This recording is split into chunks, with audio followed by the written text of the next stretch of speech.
bilangan? Vice, 58% po ng mga botante ang bumoto sa inyo compared sa 42% ni Mayor Roberto. Congrats, Mayora.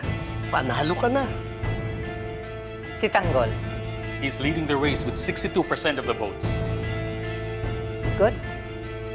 Thank you.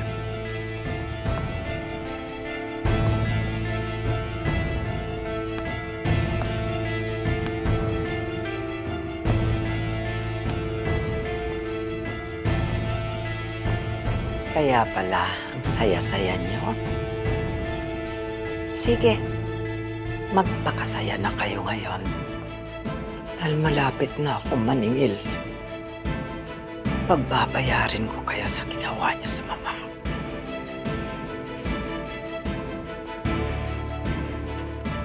Oh, Olivia, anak.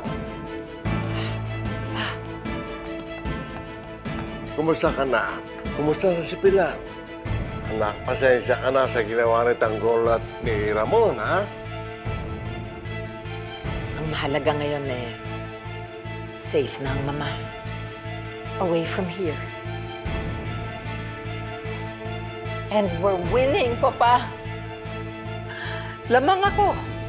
At ang pamangkin kong si Tanggol. Congratulations. Congratulations din sa'yo, anak. Nakuha mo muli ang posisyon ng Vice Mayor. How does it feel na parehong Montenegro ang uupo sa trono ng Maynila? Very proud, anak. Very proud. Kung nandito lang ang mama, she would have been so proud too. Pero ayoko na siyang isali dito. Malaki pa rin ang banta ng mga gerero sa kanya. Huwag kang mag-alala. Oras na matalo ninyo ni Tanggol sila Miguelito at Roberto, lulusubin natin ang mga gerero.